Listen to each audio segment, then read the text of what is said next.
10, 9, 8, 7, 6, 5, 4, 3, 2, Manchester 1, United have 0. reached the promised land. Yes, good morning, ladies and gentlemen. Maybe good evening, but during the night. I don't know where you're watching from. You're watching all around the world, but welcome to United People's TV. My name is Sam. Of course, this is your daily morning live interactive news video where I run through all the latest Manchester United transfer news for you. And there is just so much happening at Manchester United at the moment. I mean, there's always a lot happening at United, but particularly right now with everything that's going on with Ralf Rangnick, with Erik Ten Hag coming in, with the squad seemingly, I don't know, fighting back against what Ralf Rangnick is doing. There's a lot that we're going to talk about this morning. I'm going to run through the latest from Ralf Rangnick. Of course, we spoke about it in detail yesterday. There's going to be more that happens throughout the weeks, throughout the days on Rangnick and his more public stance that he's taken. He's still being very polite, but he's definitely going towards the players a bit more. Hostiles might be maybe the wrong word to use with Ralf Rangnick. I wouldn't really use the word hostile with him, but he's certainly being more aggressive. I don't know the right way to describe it. We'll run through it. I'm going to run through the latest on Paul Mitchell. You know what I think about Paul Mitchell and how significant I think his appointment could be for the success of Erik Ten Hag at Manchester United. We're going to speak about Antony, about Jurrien Timber. We're going to speak about Manchester United signings, about the fact that Ten Hag wants a centre-back. We're going to speak about De Gea. We're going to speak about Ronaldo. Who else are we going to speak about? Brandon Williams. There's going to be tons. You let me know where you're watching from in the comments, as you always do. Who we got watching down here? We've got John watching from Margate. Good morning to you. Mercy watching from Singapore. We've got Ernie from Montreal. Good morning to you, Sam. As a member, what other members we've got down here? We've got Klein, we've got Collins, we've got Yogi, we've got Adrian, we've got Paula, Al. Who else? We've got Sigmund. Hey, good morning, Chris as well. Good morning to all of you, and Stefan and Jason. Apologies if I've missed some of you. Take off, and Peter, I can see you there too. But look, I love doing these in the morning. There's always so much to catch up on when it comes to Manchester United that, honestly, it's really hard to keep your head, get your head around it all. But that's what I'm here for, right? To bring in the news. So hopefully I'll do it properly. Ian watching from Iraq, and Eli watching from Wellington in New Zealand, and Helen watching from, maybe not Helen, somebody watching from Norway, and Becca joining as a member. Hey, good morning to all of you. One thing I do want to say before we get into this whole show today is I'm very proud of this. The podcast has now officially launched. Recorded the first episode last night, published at 7 a.m. this morning for anybody who was on their commute to work. If you look on YouTube, there is a link to the podcast. If I just put this in the comments here as well. On YouTube, there's a link that if you look at the pinned message on here, that's the link to the podcast. Let me pop this down there. Boom. And that's now a message for everybody who's on Facebook too. Really proud to launch it. It's been a long time in the works. I'm going to be doing them once a week, released on Tuesday morning. Can't wait to get it started, and it is started. So please, if you would go and follow the podcast wherever you listen to them, on Spotify or Amazon or Apple. And if you really do want to help it, please leave a 5-star review, no matter where you listen to it, because it will make such a difference to show Spotify, Amazon, and Apple to get, hey, people are enjoying it. It'll make a big difference to us. So thank you very much for that.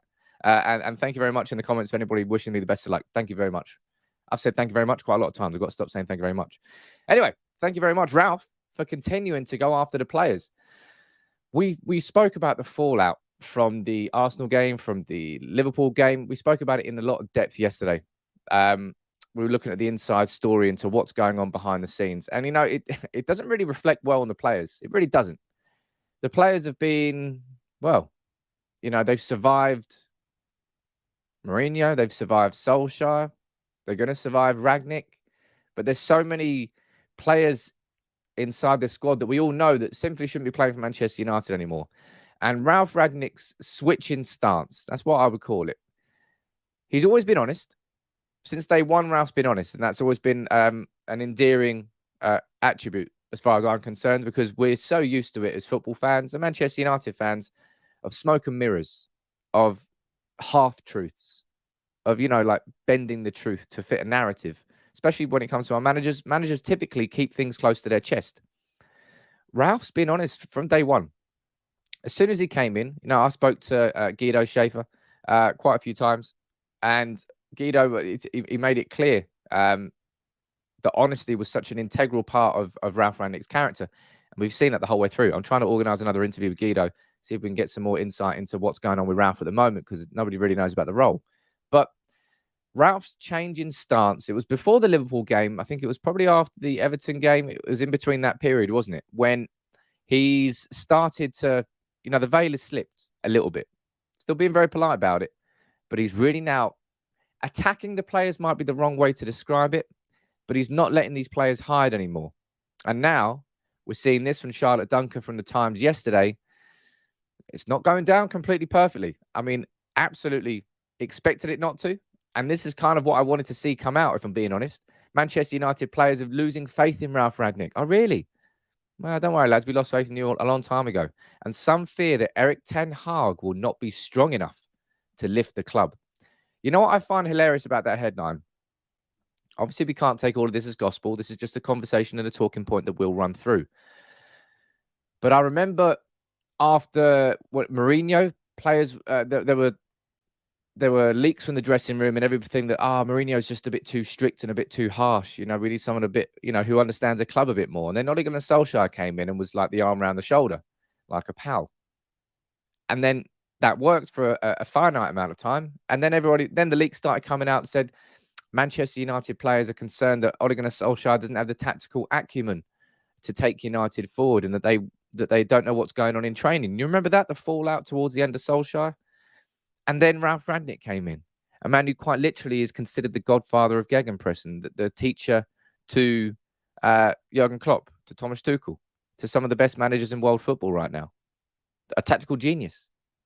And now we're hearing, they didn't. Well, you saw what happens with the players. I keep going on about the 30 minutes against Crystal Palace. It showed that the players could play it, but I don't think they were fit enough to continue that through. The fact that he was able to get those complex ideas across that quickly showed that he was a good coach. And now we're hearing that Ten Hag might not be strong enough to lift the club. What they want a Mourinho back in, the same sort of Mourinho that they complained about when he was in. It's odd, man. It almost seems like the players in the squad trying to find holes, and what that person isn't is what we want. And then when that person comes in, now actually we decide we want somebody else. Of course, this might just be pure narratives being pushed by the press. And I'll be honest, it is probably part of it, right? When it comes to Manchester United sells newspapers, and the stories behind Manchester United do as well. But the reality is that there's got to be some sort of truth in that. What do you think about the idea that Ten Hag will not be strong enough to lift the club? I won't focus on the headline too much, because I don't think Charlotte wrote the headline. When it comes to sub-editing at newspapers, typically it's the journalist who sends the article in, and she won't have chosen that headline. So that will be someone else. So maybe that doesn't really reflect what she's saying. Okay. Bunch of whiny bastards, says Paula. Maguire meant to be head of leaks and also acting like a sport child in the dressing room, says Jason. We've got no proof of that, really, other than Maguire's piss poor performances. At this moment in time, we can't name names. We won't name names. The only two names that we can name are Jesse Lingard, because we know that he's been speaking, because Paul Scholes has said it on air. Don't think Jesse Lingard would have appreciated that, but that's a shame, isn't it? And maybe Scott McTominay. Not that he's from a league perspective, but the fact that he spoke out after the Arsenal game and said, look, there's problems inside this squad. There's problems inside this dressing room. There's problems with this management. There's problems at the club. So they're the only two people we can really say about it. It's a comment there that caught my eye. Jeffrey saying it's not revolution, it's evolution. It depends how far you think United are down in a dark place, Jeffrey, because a lot of people would argue that evolution won't go far enough, and that evolution would be a progressive few stages. I think what needs to happen this summer, quite literally, is a revolution. We're talking the club getting turned on its head, the power structure at United getting turned upside down, Erik ten Hag coming in and having that control, Ralf Rangnick taking power away from those people at the board. It's definitely revolution. As far as this summer, it's going to be a revolution at the beginning, building into a long-term evolution. That's what United need to see under Erik ten Hag. And it starts with what Ralf Rangnick is doing now. Ralf Rangnick is laying the groundwork, and we spoke about this yesterday. But let's see what Charlotte's article has to say, all right? And I'll head back to the comments. So keep letting me know what you think whilst I read it, and we react to it together. Manchester United's players, according to Charlotte Dunker, are losing faith in Ralf Rangnick. as they prepare to work under Erik ten Hag next season. Rangnick's side lost their 4th consecutive Premier League away game, which all but ends. Well, it doesn't all but end hope. It's done. Sources say the squad is devoid of belief and confidence as they stumble towards the end of the campaign. Paul Scholes revealed at the weekend that Jesse Lingard had told him the dressing room is a disaster, while other sources have described it as toxic. It's always weird, isn't it? I suppose it's not weird. That's exactly why it goes towards the end of a manager. When it comes towards the end of a manager being in charge, this happens. Well, it's happened at United under Solskjaer, under Mourinho, under Van Gaal, and under David Moyes. Every single time we hear this concept of a toxic dressing room, of a split dressing room. And one of the mods was saying it in the WhatsApp group this morning, and it's completely true. And we've spoken about it a few times. I honestly can't get my head around where Manchester United were as a football club like 8 months ago. September time, genuinely, hand on heart, I felt like this team and this squad was one midfielder away from competing. I liked this team. They may have been a team that lost the Europa League final, and that was a gut-wrenching loss. And, had we not lost that, I think it would have been a bit of a different season, a bit of a different mentality coming into it. But I can't believe I genuinely I had a real likability towards these players, but it's just been beaten up, put through the grind. I don't know how you want to describe it, but I find it so odd where we were 8 months ago to where we are now, and how we've gone from what we all felt was being on the edge of competing for the Premier League to a situation where we've got to start talking about United as a project again. We've got to start talking about a rebuild again. We've got to start talking about a revolution again. It's crazy, isn't it? Absolutely crazy. And it goes to show that the power structures and the overall vision wasn't good enough, wasn't tight enough, wasn't succinct enough. The fact that we're now, it's not, I suppose it is a bit of a U-turn when it comes to Erik ten Hag. Not from Ralf Rangnick in the style of football he was trying to implement, but the U-turn this time, that this is what makes it different. And I'll go full screen here because I've said this quite a few times. The reason this is such a huge U-turn and such a huge revolution is because we're starting to make the changes behind the scenes. Ed Woodward's not part of this saga this time. This is the first episode of Richard Arnold, and let's see what happens. He could end up being an Ed Woodward V2, and in a few years' time, he's going to be the face of scorn for United fans now, the place where we aim our anger towards. But maybe not. He said he was going to come in and delegate his powers. What we've seen since is him delegating powers. We've seen John Murtough appoint Ralf Rangnick and appoint Erik ten Hag. Jim Lawler and Marcel Bout have both been sacked, let's be honest. They've both been sacked by the club. And now we're hearing heavy conversations about Paul Mitchell. And I will be speaking to Paul Mitchell next. And that's why this is different. Because the structure behind the scenes is actually changing at the same time as a manager is changing. So Erik ten Hag isn't coming into the same situation Mourinho came into or Solskjaer came into. He's coming into what hopefully is a new structure and a new look Manchester United going forward. And that is the core of my excitement moving forward, man. Lee, you're saying the problem is we have a handful of players who want to try, but they're being drowned by the rest, who either want out or think they're bigger than the club. Well, you're spot on there, Lee. And I think I find it really odd as well. How many of these Manchester United players don't want to play for Manchester United? It's weird. It's really weird. And that's the situation we're in. Like we always pointed the finger at City for signing mercenaries, Chelsea for being mercenary FC. That is Manchester United now, isn't it? Talk about losing identity. It's that's such a fundamental core part of losing the identity. Players are at the club simply for the wages at the moment. So many of them. And that needs to get shifted out, and it will get shifted out. Sam, thank you very much for Super Chat, buddy. Great name as well, obviously. He's saying, I feel if Ten Hag brings in any players he's worked with before, e.g. Donny into the starting 11, the other egos are big enough to be unmotivated by the favoritism. We might need a whole new 11. I don't know whether we need a whole new 11. And I've said this, like, if you listen to the podcast, I said this on the podcast, but I'll say it here now as well. I think when we all hail the idea that Erik ten Hag is a fantastic coach.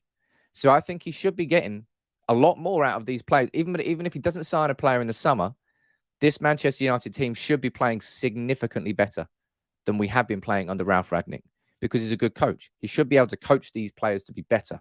And on top of that, you're doing it. I don't think that anybody's going to be unmotivated by the idea of Donny van de Beek. It's simply put, like, when any manager comes into any new job, he brings new signings in to reinforce his philosophy, to reinforce his ideas. Can't do it on his own. That's why Mitchell van der Gaag is such an important person to come with him from Ajax as his assistant manager, and why someone like Donny van der Beek could make his job so much easier on the training ground. It's not because Donny van der Beek will be 10 times better than Bruno Fernandes, because it's just not true. But he will know Ten Hag's philosophy and his identity so much that it's second nature to him. He doesn't really have to think about what Ten Hag wants to do. He just automatically does it.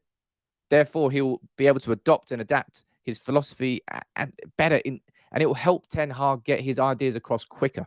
Anybody who sees that as undermining them, they're seeing that the completely wrong way. It's not like a power grab from Donny van der Beek. Simply played at Ajax before, and it's why someone like Jurrien Timber, for me, such an important signing for United to make. Going to be doing plenty more transfer videos. There's so many talking points. There's so many talking points around United right now. It's insane. Let's go back to seeing what else Charlotte had to say in this article. As I said, it's quite in depth. Some of the players have not been convinced by Rangnick and his staff since they arrived at the club in December.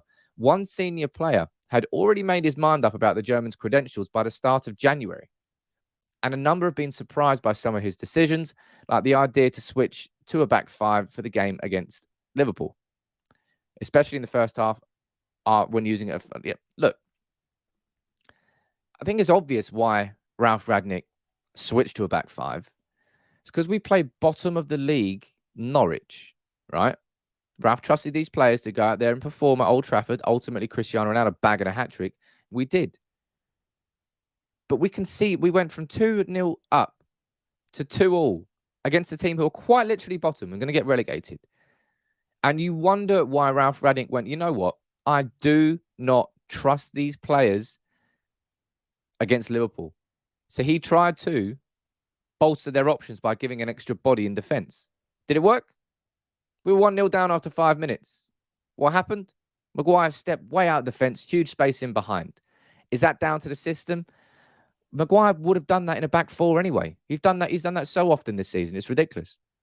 So for the players to try and point the finger towards that as an issue, I think Ralf Rangnick was trying to throw them a net. He was trying to help them. And instead, it's been seen as a negative again. Man, these players will look at anything, man. They really will look at anything apart from themselves. It's really weird. Gungshi, what are you saying, sir? I feel there's a group of players who are resistant to anything that Ralf asks of them. That threatens their comfort and sense of entitlement. They don't seem prepared to push themselves consistently. I mean, there's very few players inside this squad who really have ever pushed themselves consistently. It's why someone like Elanga really has sort of stood out, isn't he?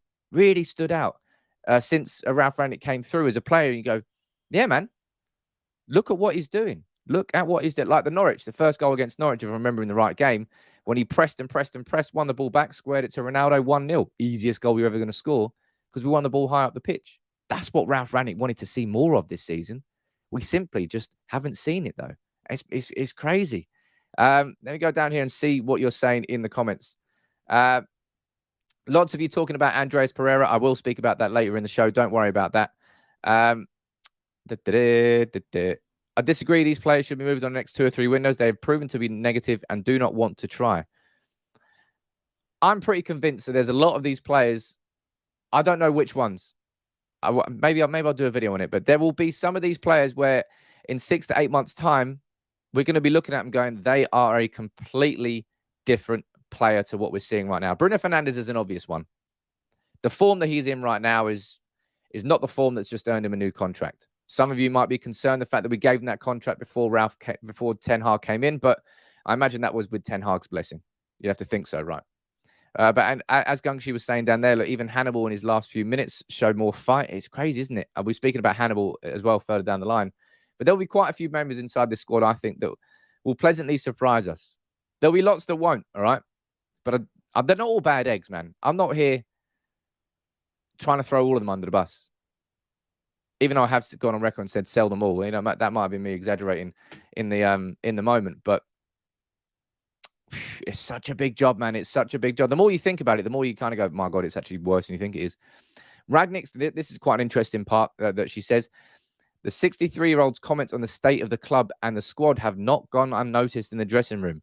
Sources say some of the players are very aware of the public criticism that Rangnick has been delivering in his recent press conferences.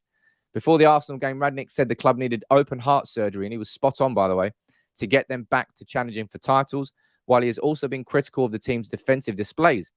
It's understood that his comments after the defeat to Liverpool, when he said United could bring up to 10 new players in the summer transfer window, were not well received by the club's hierarchy.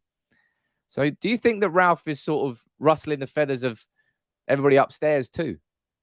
Let me know what you think about that in the comments, because he's definitely ruffling the feathers of the squad. No one's exempt for this. Ralph's being clever in not naming names. I think he's doing that on purpose, because then what he's saying applies to the whole squad. But do you think he's starting to ruffle the feathers of the people above him as well? You let me know what you think about that in the comments below. Adrian, buddy, you sent a little super chat, but you didn't leave a comment, so I can't read anything out for you. I'll try and keep an eye out for you. See if you sent in another one after, and I'll read. There it is. I would sell most of the big players and start with the youth. That's just my opinion. Well, we've got Chelsea on Thursday. And I remember I was a bit hesitant to say that just play the youth. But I'm now at the point where I'm like, sod it, man, just play the youth. Reason I was hesitant because I said I didn't want to bring these youth team players into a situation where it's like a pressure pot situation. But because the season is now over, the pressure's not on the season anymore. The pressure won't be on the players anymore. And United fans have got to the point where I don't want to see Lingard get a minute for the rest of the season. I don't want to see Paul Pogba get a minute. He's injured, so he won't. I don't want to see Nemanja Matic getting a minute. And I don't want to see Juan Mata getting a minute of football. They're all leaving the club. There is no point giving any of them any more football. Give it to Hannibal. Give it to Garnacho. Hell, if we lose against Chelsea, it's not going to be any worse than losing 4-0 against Liverpool and 3-1 against Arsenal. We've lost 7-1 in the last 2 games. What does it matter if we go and lose 3-0 against Chelsea at Old Trafford?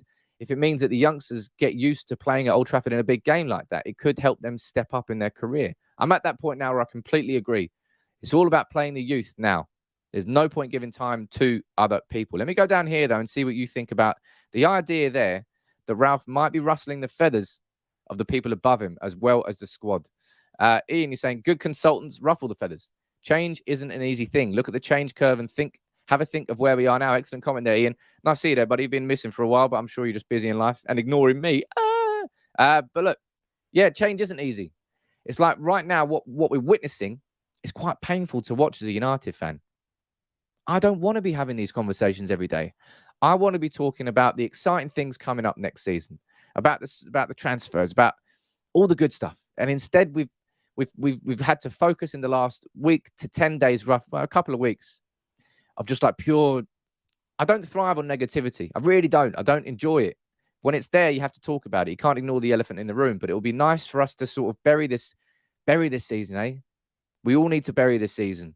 Forget about it. It's probably one of the worst seasons because of the hope we had at the start of the season compared to where we are now, and that drop is significant. It's like going into the Nevada desert and it's really hot during the day and it's fucking freezing during the evening. That's what it's been like this season, from where we thought we would be to where we are. Whereas last season, nobody really expected United to do well. We finished second. So if anything, the season ended on a bit of a positive. This season's just been a write-off, man. From going and signing Varane, Ronaldo, Sancho, and the hope we had going into the season to where we are now, huge fall-off. Huge fall-off. So bring on next season, man. Adrian, you're saying, I would agree Ralf is playing a clever but dangerous game. But let's be honest, didn't Sir Alex do the same with the players and hierarchy? I spoke about this before. When Fergie came in, Fergie fought against the drinking culture, the culture of the 80s, a mentality which, we hadn't won a league title in 30 years. We may have won some FA Cups, but that winning mentality had massively disappeared. He had to fight against that, and that was tough. Ten Hag's fighting a different sort of battle. He doesn't really have the support of the board completely. I don't think, anyway. Well, he might have the support of the board publicly, but he won't have the board completely behind him the whole way through. And this idea here that Ralf is rustling some feathers inside the board is a perfect example of that. He should be ruffling the feather. Ruffling? Same thing. He should be doing that. He is doing that. And they need to be fucking rustled. They need to be ruffled. They've had a comfortable journey of wasting money and taking our club downwards for far too long. Kumaran, what are you saying, sir? Ralf is exposing the players and the United hierarchy for what they are. It's what we have all been saying as fans, and finally someone was bold enough to say it. And I personally won't ever forget that. In 5-10 years' time, no matter what happens and where we go down, I will always look back on this Ralf Rangnick period really fondly. And because I'm not focusing on the football. I'm focusing on the club. And I know that he could have been better and we should have been better and results should have been better. And we can have that conversation. But I won't ever look back at this Ralf Rangnick time and say, oh, he was a failure. He's the man that when he came in, that was the U-turn. That was the beginning of the U-turn for our club, with John Murtough making some decisions and taking him away from the board. Ralf Rangnick's effectively, he sounds like a United fan. The way that he's talking, the way that he's kind of unafraid to say the things that need to be said, no matter what player he's talking about, no matter what person inside the board he's talking about. He's almost like having a fan as a manager. Probably just as successful as a fan as a manager, because we'd all be crap as managers. But I definitely won't look back at this Rangnick period with any sort of negativity, because I won't get focused on the results, which have been bad. Yeah, they have been bad. But tell you what, we're going to be in a better position next season because of Ralf, for sure. Let's see what else is being said down here. Scott McTominay alluded to the problems behind the scenes. Yeah, he did. With 4 games left, anything else down here? No. Some of the players are already looking forward to working with Ten Hag, having seen the work he has done at Ajax. However, some sources say that while they are impressed with his coaching credentials, there are some who wonder whether he is a strong enough personality to get the club out of its present mess. There are some who argue that Ten Hag's job will be easier if United miss out on European football next season. If they do end the season in 8th, it will be their worst finish since the formation of the Premier League and their lowest since 89-90. So what's your thoughts on that little snippet there from Charlotte Dunker in the Times? The idea that some players inside that squad don't think that Ten Hag's got the personality to take United back to the top. Is it made up? It feels made up because, yeah, of course he does. And we've spoken about this before. This idea of charisma. Charisma can be outward charisma. Jurgen Klopp, Pep Guardiola, loud on the touchline, boisterous on the touchline, shouting, pointing. Then there's inward charisma, which I say is more like Ralf Rangnick. Somebody who's more pensive, maybe he doesn't outwardly look like he's getting emotional, but he does it in a different sort of sense. Ten Hag's a bit of both. I'm sure you've seen the video that's been going around. I'll bring it to you here on United People's TV at some point, where he's shouting at the player, I think it's Noah Lang, shouting at him for not tracking back, and then Noah Lang starts speaking back to him. He tells him to shut up, and he sent him out on loan a month later. You're telling me that that's not the sort of personality? And the idea of a personality, right? I don't want to bring it too much into history, but I did a history degree, right? And Stalin was somebody who ruled and had the cult of personality. And the concept of the cult of personality was somebody who ruled by coercion. Coercion is when you rule by force. Rather than somebody believing in you, you rule by force. You literally force them into believing in you. That's kind of what Mourinho does. Mourinho is a cult of personality. It's his siege mentality. You either jump on the train or you're getting absolutely booted out the door. That's where this concept of the cult of personality comes through a bit more. If somebody's just damn good at what they do, that is his personality. His personality is the success that he will bring. It doesn't have to shout at players and slap them upside the head. You don't necessarily need that. And I know it's a bit fashionable because of what we've seen with Guardiola and Klopp, but managers manage differently, man. Ancelotti. Does it mean that he's a crap manager, that he doesn't particularly do that on the sideline by comparison to Klopp? No, it doesn't. They're just different styles of managers. Easy, you join as a member. Let me know where you're watching from, buddy. Nice to see you down there. Let me see what you're saying down here in the comments. The players have been spoiled and toxic. Inward charisma, King Cantona. Absolutely. But when he needed to, he flew with a flying leg, didn't he? By personality, they meant that Erik doesn't have the personality to give into their shittiness. Yeah, probably that too. He needs a great number 2 down there. That's what's been said in the comments. And there surely can't be a better number 2 than Mitchell van der Gaag. He is his number 2 at Ajax. He has been his number 2 at Ajax. We obviously need that third coach, that second assistant. Looks like it's going to be Steve McLaren. And I know that everybody's sort of reserved on that. But their relationship was built at FC20. Their relationship wasn't built at Old Trafford. So he's not being brought back as a Mike Phelan V2. It's based on different principles. But the ultimate fundamental is that Steve McLaren knows at United. And he will help Ten Hag. I told you, if Ten Hag has people has questions he wants to ask somebody, who's he going to turn to? Maybe Ralf Rangnick, but Steve McLaren would definitely help him in that sense. Antony, I can see you down there rejoining as a member, but nice seeing you there, buddy. And there was a comment from you saying the appearance of personality can often be a mask for insecurity and lack of ability. In a room full of big mouths, listen to the quietly confident man. I like that comment. And I've got every belief in Erik ten Hag, and the idea that he might not be strong enough for these players, I honestly find that a very strange comment, a very strange logic, a very strange notion. And I think any players that do think that, they're going to be really unpleasantly surprised when he comes in, because Ten Hag's really going to take no shit, man. He really won't. Ten Hag's going to come into this position with his whole ambition and his whole career on the line. All right. He's not come to Manchester United because he's just won the double somewhere else. He's not just won the double in the Premier League, blah, blah, blah. He's come from the Eredivisie. He's 52. Now I told you this, the legacy of Ten Hag's career, what he's going to be remembered for, is what happens next. All at United. So his whole ambition, his whole life's work as a manager is on the line at United. And he won't let any player take that opportunity away from him. So from that selfish inward desire for success for Ten Hag will drive him to get rid of the wrong mentalities at the club. And that will suit United. That will help United and take United in the right direction. Honestly, man, if they really do genuinely think that that he's not going to have the forced personality, they are going to be really, really unpleasantly surprised. Watching from Nigeria, good morning to you, my friend. I want to go back to Ghana at some point. Should do. Right next door to Nigeria. What I quickly want to say here, we're moving on now. There's so many things we need to talk about this morning. I'm speaking about Paul Mitchell next in a bit of detail, some breaking news on him this morning.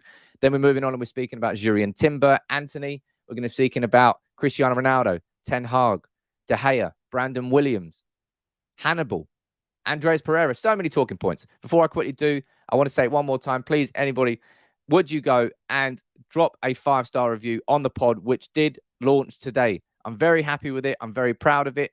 I'm going to leave the comment there. It's already pinned on YouTube. If you go over there, if you listen to it on Spotify, on Apple, or on Amazon, I'd love to have you there. It's me, my two mates, Alex and Neil. Alex, who I met going to watch United away in Europe. We've been to, where have we been to together?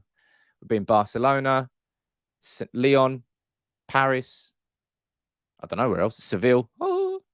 We've been plenty of places. And my good mate Neil, who I used to work with. So make sure you go and listen to it and drop a 5-star review on it. But look, we've spoken about the revolution, and I keep saying this word revolution. Someone down there is saying that it's evolution, not revolution. I think this summer is all about revolution of the club and the evolution that will follow. That's what I think. And Paul Mitchell, for me, you know full well what I think about Paul Mitchell, right? We've spoken about him in a lot of detail here on United People's TV. I think if Erik ten Hag is the right manager and Ralf Rangnick is the right consultant, then Paul Mitchell's the right man to come in and head the recruitment. So this is Florian Pettenberg, who works for, is it Sky Sports? Yeah, Sky Sports Germany. He's saying this. He's saying Monaco sporting director Paul Mitchell is open to leave the club this summer. Both Rangnick and Ten Hag are pushing for his move to Manchester United. They have made strong recommendations and proposed him as a technical director. So that would be Darren Fletcher's current position. But other deciders are against this idea. What do you think about that idea then, ladies and gents? Maybe there's people inside Manchester United's board who are reluctant to bring Paul Mitchell in. I don't think that's the case, personally, right? I really don't. Jake, I can see you joining as a new member. Let me know where you're watching from, Jake, buddy. And Sandy, what you're saying there. Failed players like Tadic and Haller have evolved and become world-class under Ten Hag. If players don't believe in his ability, they deserve the Romero treatment. There will be players that definitely progress under Ten Hag. That's absolutely a very good point. But back to Paul Mitchell here. He is the missing piece to the puzzle. We've got it right with Ten Hag. Hopefully we get it right in the role that we give Ralf Rangnick. But he is the man that can come in and transform our recruitment. And let's be honest, recruitment has been, I think I said it here, we've got to do everything in our power as a club to bring in Paul Mitchell. Recruitment has been our Achilles heel, right? Had we got our recruitment spot on post-Fergie, we wouldn't be in this position. We've chopped and changed from manager to manager to manager to manager, from style and identity to a completely different style and a completely different identity. Whatever the manager wanted, we would do that. Louis van Gaal was given 175 million in his first season, I think, and sold so many players. Year after, Di Maria, boom, sacked out the club. Huge change of players that happened under Van Gaal. Same goes for Mourinho. And we're left with this squad of just different types of players bought for different types of managers. And we've spent over $1 billion and we don't have a midfield. It's negligent. Paul Mitchell can come into this club and change that. He should come in. Darren Fletcher should move away from the technical director role. Move him into someone. I've told you this. Darren Fletcher needs clarity on his role. You can't have him on the bench next to Rangnick and then sitting next to John Murtough interviewing Erik ten Hag. What is that? It's pointless. Don't make him a handyman at the club. If he's going to be at the club, keep him there in a single position and let him stick to it. First team coach, academy coach, under 23s coach. No matter what it is, just get Fletcher there and let him stick to that position. And technical director, I want Paul Mitchell to take control of that. Maybe that means that he wouldn't work in that position because it would put him underneath John Murtough. I fear that. I do fear that. But fingers crossed that doesn't happen because Paul Mitchell's the missing piece, people. We're that close. That close to it being perfect. In my opinion, Ten Hag was perfect. In my opinion, Ralf Rangnick coming in and staying as a consultancy role, perfect. Ideally, he would have been more formalized into a longer role, but maybe not perfect, but still very good. Paul Mitchell, perfect. That's it. If we have that triumvirate working together, that's our own version of Overmars, Van der Sar, and Ten Hag. Rangnick, Ten Hag, and Paul Mitchell. And then John Murtough too. It makes sense. Oh my God. I want it to happen so badly that I will just get excited whenever I see news about it. But I've spoken about it. I've done a video in depth on the genius of Paul Mitchell. If you haven't seen that, that's on the channel. I run through everything that he did at Southampton, Spurs, Monaco as well, and Leipzig too. That's where he worked with Ralf Rangnick. Hey, man, he's just very good at what he does. He's extremely, extremely good at what he does. Let me go down here and see what you're saying in the comments. We need the trio plus Ten Hag, Rangnick. I'm mixing things there. Mitchell plus one other. If the one other, that's got to be John Murtough, right? For Ralf and Mitch to be successful, there needs to be important as directors in order to have parity with Fletcher and Murtough and have the ability to operate without the oversight. That's the only thing that's going to stop, in my opinion, that's going to stop Paul Mitchell coming in, is if he's put into a position where he's basically like the deputy to John Murtough, someone who he's effectively his senior in experience. He's just his senior. I worry about that, but I suppose we'll find out about that in due time. But if we're talking about Paul Mitchell and we're talking about recruitment and we're talking about things that have got to change, let's start talking about transfers. Jonathan, I can see you down here in the comments saying, million miles from perfect. Let's see how they bring in. Don't get overexcited again. We are a shambles. Trying to bring me back down to earth here. Fair enough. Okay, maybe I'm getting a little bit overexcited. But no, I would consider the idea that Ten Hag is the perfect appointment. If Paul Mitchell comes in, I would consider that the perfect appointment. And Rangnick, I probably wouldn't consider that position perfect because it's only going to be like a 6-day-a-month consultancy, right? I don't even know what that role is. I don't think Ralf knows what that role is. So I need to speak to Guido, try and get some insight on that. But look, there's two players who we're massively linked with from Ajax. Mike Vivage, this is more of an opinion. This isn't him presenting this as a fact in an article. It's more like he said this on his podcast. He said this about Timber and Antony. Manchester United have also set their sights on Timber. It is an open secret that Ten Hag is very charmed by Antony and Timber. If you had to name two players who are suitable for United, then he comes to that with Timber and Antony. And we all know that, right? And this goes back to the conversation that we were having earlier in the video about Donny van de Beek. About the idea that Donny van de Beek becomes like one of the generals for Ten Hag, not necessarily in the starting 11, but in terms of the training, in terms of getting his ideas across. Donny van de Beek being there will help that happen quicker. Same thing goes along with Antony. Same thing goes along with Jurrien Timber. I don't personally think that both of them are coming. I also don't think that Ten Hag would actually like to do that to Ajax. I think it's going to be Timber, and I really hope it's Timber. And for me, Timber is, I think of all this, no, actually, it's the central defensive midfielder who's going to make the biggest difference. But Timber will be a significantly important signing. because of how we're going to play out from the back. We've all watched United for years and years and years now, have an innate inability to play football from the back. When United play, we play it from De Gea. We normally play quickly, transitions. We don't pass it through the zones. Rarely do you see United build from the back with a 20, 30, 40 pass move and then put it in the back of the net.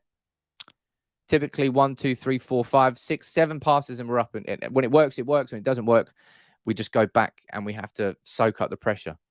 We need somebody now who can come and change that ability to play out from the back with the ball. Varane, I think, will be better next season. That's one player who I definitely expect to improve under Erik ten Hag. And Timber alongside him is the partnership I want to see. Let's see down here. Antony, you'd like to see him as well. Peter, you're not wrong here. Central defensive midfield is the priority, and it remains the priority. Take Timber, but Antony is a bit of a show pony. The Depay type who needs a Roy Keane for advice. Well, Erik ten Hag is his advice.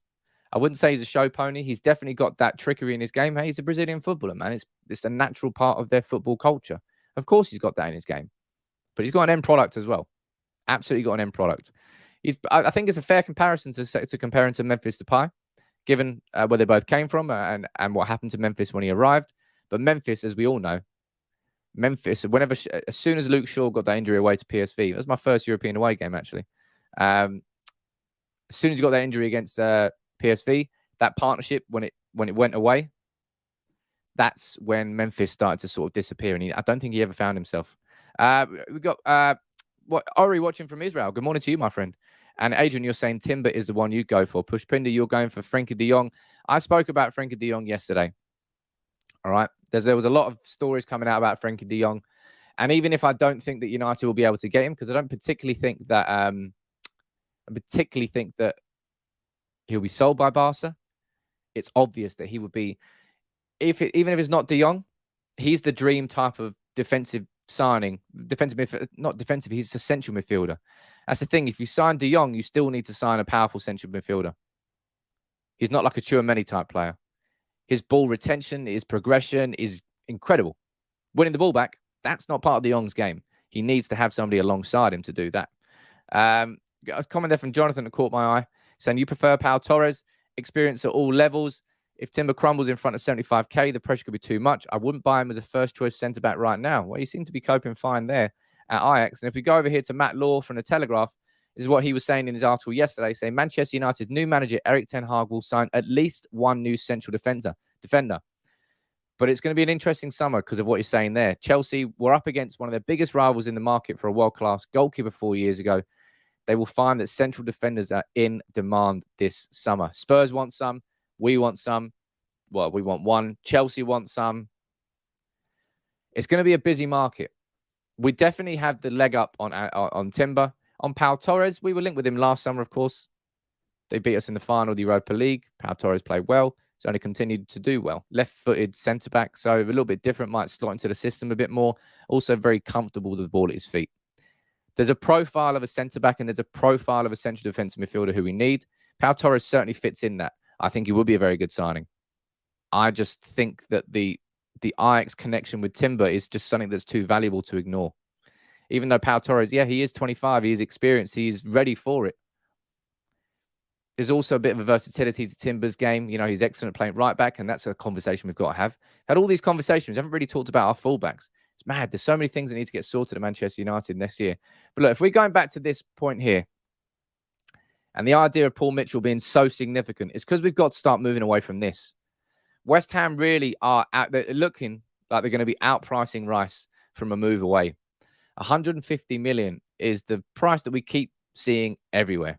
150 million, no one's paying that for Declan Rice. If I'm being realistic, 70 to 85 seems, I don't know, it's just the way that football goes. I don't know how to price a player anymore. But there's no way that he should be costing 150 million.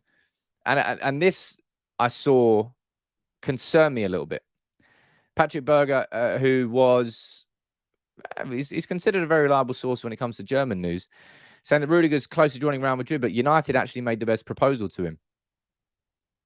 That Manchester United went after Rudiger and we offered a big contract to him, but he turned that down and went to Real Madrid instead. That's true. Thank you very much, Rudiger, for turning that down, because that's the exact thing that we need to move away from. We need to move away from signing it. And look, I'll tell you what, we're probably going to be linked with Paulo Dybala this year, because he's going to be available on a free from Juventus. He's a right-sided forward. You can see a little bit of logic there. But I just want United to move away from those types of signings, to have a bit more intelligence in the market, to act smarter in the market. It's not necessarily about the top level, £150 million Declan Rice. It's not necessarily about just getting Rudiger because he's a free transfer. It's about signing the right players with the right profiles for the right reasons, regardless of name, price. I think age is important. We need to sign players in my opinion, between the age of 20 to 25. And Declan Rice does fall into that. But the price is not right, as Bruce Forsyth would have said back in the day. But look, 150 million will probably get you Frenkie de Jong and Tchouaméni together. What would you rather have, Declan Rice or Tchouaméni and de Jong? It's a no-brainer when you think about it like that. That's why we've got to be logical with our money, man. Because spending has not been the issue post-Fergie. We've spent. That's never been it has been the problem for a long time with the Glazers, but spending hasn't been the issue. The person in charge of spending that money has been the issue. Bought all the wrong things at pretty much every turn. Like, our hit rate is insane. Is insanely bad. And it's like when you look at Luis Diaz, that signing really annoyed me. Liverpool went into the January transfer window. The season was I don't know. The season was a bit meh. They go and sign Luis Diaz. Immediate, lightning in a bottle, perfect signing. It looks like he's played for Liverpool for 3 years. That's what happens when you know exactly the type of player you want and that slots in the system. That's what Manchester United need to do with signings. It won't come straight away, and it will be an evolution rather than a revolution. The squad will be evolved over time. I don't think there'll be a summer revolution inside the squad. There'll be a revolution inside the club and the mentality and the processes. There'll be an evolution of the squad over a couple of years. And I think the idea of, where's this one here? This one here, right? This was from Rob Dawson from the ESPN yesterday, saying that Manchester United have told Ten Hag he will have to oversee an evolution rather than revolution of the squad when he takes over, with the club chiefs distancing themselves from Rangnick, suggesting that as many as 10 players could arrive in the summer. I don't know whether I listened to what Ralf Rangnick said differently, but the way I interpreted that was not Ralf Rangnick saying that we're going to sign 10 players in one summer. I think it was him saying that we need 10 players for this rebuild. Sort of in my head, it was insinuating 3-4 players this summer, same thing the next summer, and that 10 players overall will be the rebuild that you need. Because Ralph's an intelligent man. He knows that you're not signing 10 players in one summer. No United fan logically would ever have gone into this summer going, 10 players. That's who we're going to sign. We're going to sign 10 players. It just doesn't happen. So I find that a little bit weird. I'm not sure if you're the same as me, but I don't know whether people have misinterpreted that from what Ralf Rangnick is saying, but 10 players overall might be what we need for the rebuild. But I'm not sure he was ever insinuating it was going to be 10 in one summer. Gungshi, have a great comment. 1,500 watching, only 380 likes. Come on, people, drop a like on the video if you would for United People's TV, and please join the community. Honestly, that we've got such an exciting time coming up now. We've been sort of in the shadows in this season, just like creeping towards the end. We've only got 4 games left. Only got 4 games left and the season's over. Happy days. It's horrible to be wishing a season away. It's just kind of where United are at the moment. But good times are ahead, people. Good times are ahead. Let's see what other talking points that we've got here. Speaking of what's coming next, I know this is something that you will want to see, and it's something that I definitely want to see now. When it comes to this evolution of this squad under Ten Hag, it's going to be a blend of new signings, and it will be a blend of players coming through. Now, I pointed towards Alvaro Fernandez as one player I really could see getting an opportunity. I'm going to be speaking about fullbacks in the video. I won't do that. Maybe I'll do it this week. I'll see what I'm doing. You could speak about Ethan Lair coming in at right back. You could speak about Brandon Williams coming back from loan. He's done well at Norwich, and he said this yesterday, right? One sec. He said this yesterday. He said, what I want to do next year is play for Manchester United at left back, and that's my job. I can do it. That's what I'm determined to do because it's my life, and I'll do anything for that. And we spoke about it earlier in this stream. You cannot underestimate the value of somebody genuinely wanting to play for Manchester United. Almost desperation to play for Manchester United. Now, Brandon Williams is a player who, when he burst into the first team, I was like, wow, breath of fresh air. But he stagnated, and I'll be honest, he went a little bit backwards. He lost the sort of confidence and swagger that he had playing for the under 19s at that time. But on loan at Norwich, he's earned plenty of plaudits. Been in a relegation scrap all year. He's been fighting all year. You can't underestimate the value of that in a mindset of a player. The fact that he wants to play for United. He absolutely wants to. Bring him in. Like, Brandon Williams will get a chance in the preseason. Hannibal Medry will get his chance in the preseason. So will James Garner, and I think so will Alvaro Fernandez and Alejandro Garnacho. You could throw Charlie McNeil into that conversation. He is 18. He is raw. He's a goal-scoring phenomenon. And let's see what goes on, because United definitely need a striker. Cavani's leaving. Hopefully Martial gets sold, and Rashford lost himself last year. So we've only got 37-year-old Ronaldo at the moment. I do think we'll sign a striker. Obviously, Darwin Nunez is a player that a lot of people are talking about. But Charlie McNeil could be another one of those players coming through.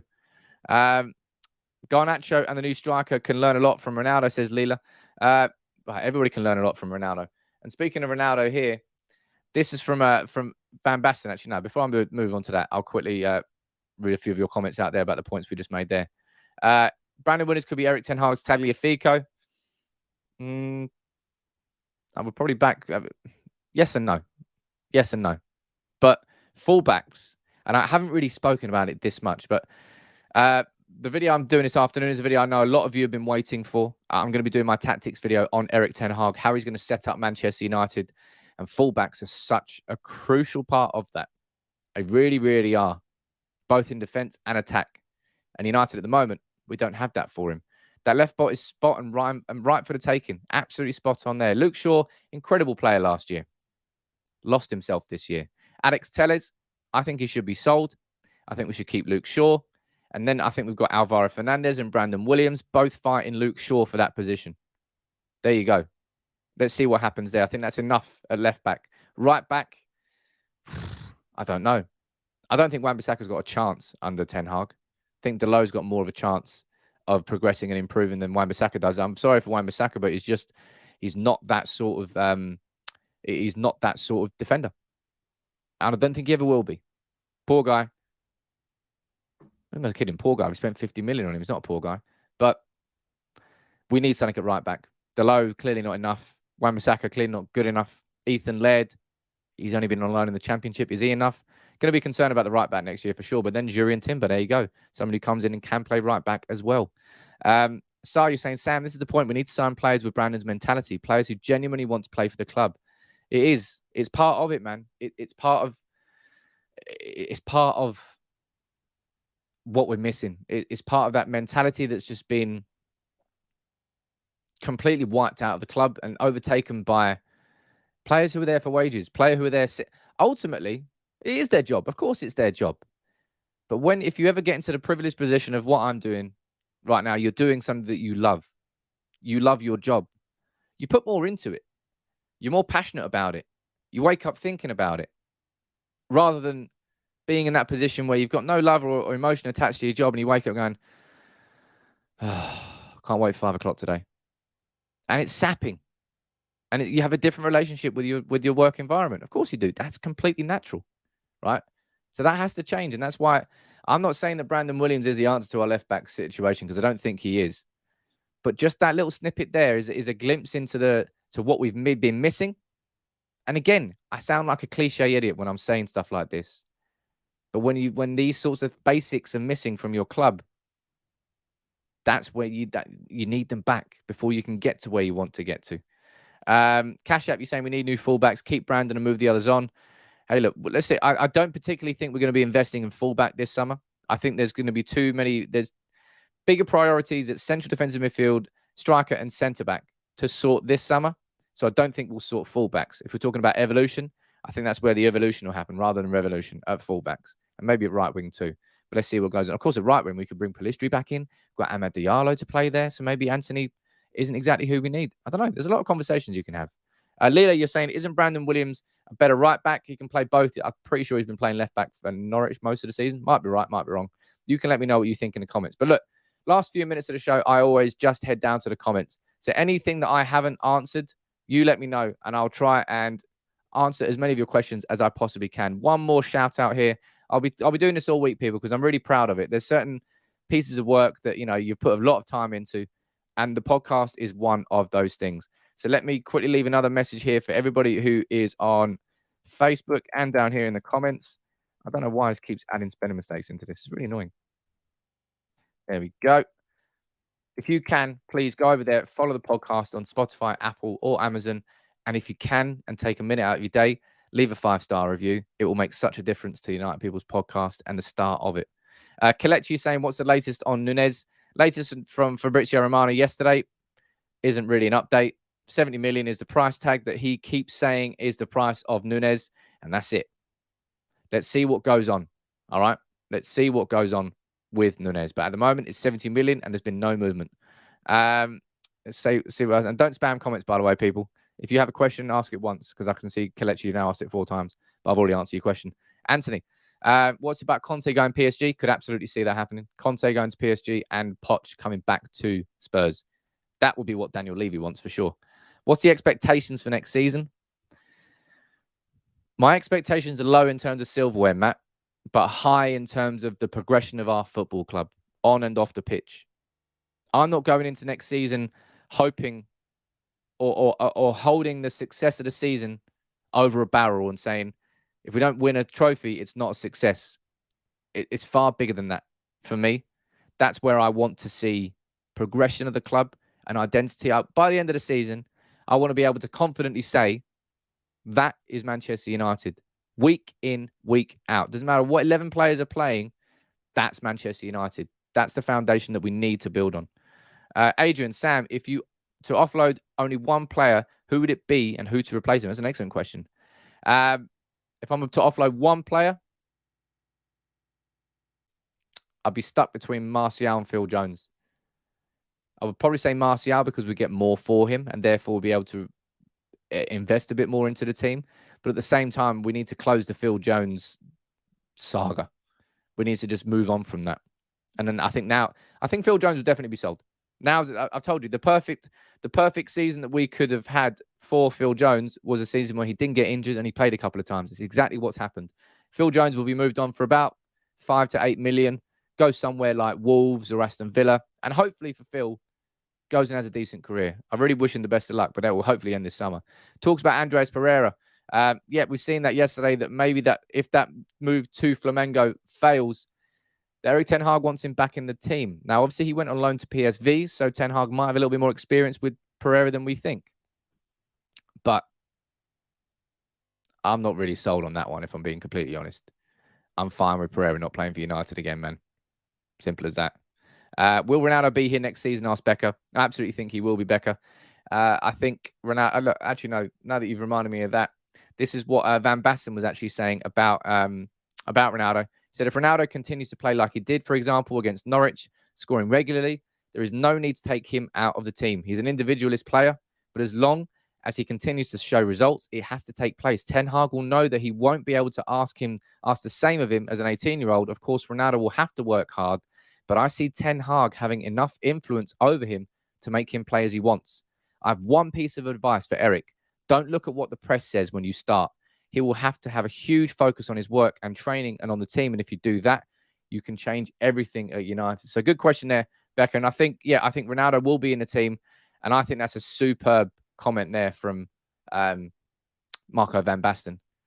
Ignore everything in the press. And I'm sure Erik Ten Hag will. He'll know that. As we've seen in what happened after the story with United came out, and all the journalists were asking him about United, he goes, you got any questions to ask me about Ajax? If not, I'm leaving.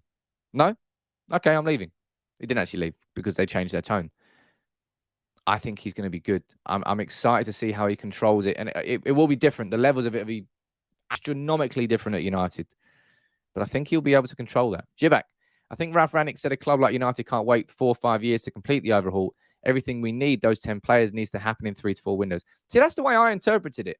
But the way that we're seeing it sort of represented in the press, it's a bit weird. Like they actually think that he said 10 in one window, and that's just not reasonable. Lugo, what do you think about Garner and Williams coming back from loans? I'm very much looking forward to seeing James Garner in the preseason. I think everybody is, right? I'm looking forward to that.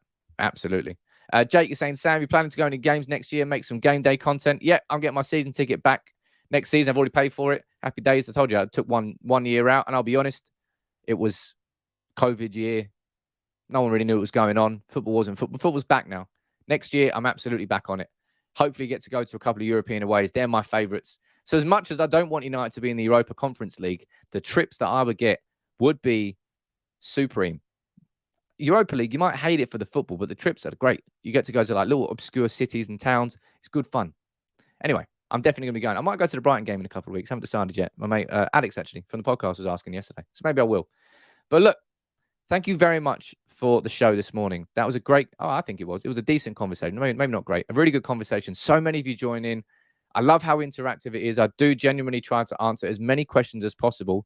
I did get my new internet installed yesterday. So fingers crossed, from today onwards, we get no more internet problems here at United People's TV HQ. Thank you very much for joining in. As I have said a few times, and I will continue to say, please, would you go over, follow the link for the podcast, leave a review, and listen to it if you'd like to. Go out on a walk. It's nice. I'll be back later on today with a big video. Erik Ten Hag's tactics and how he will play at Manchester United. So many of you have been asking for it. I've been waiting to do it. I'm doing it this afternoon. But take it easy. I'll be here tomorrow morning. And if anything else happens today, you know where to come first.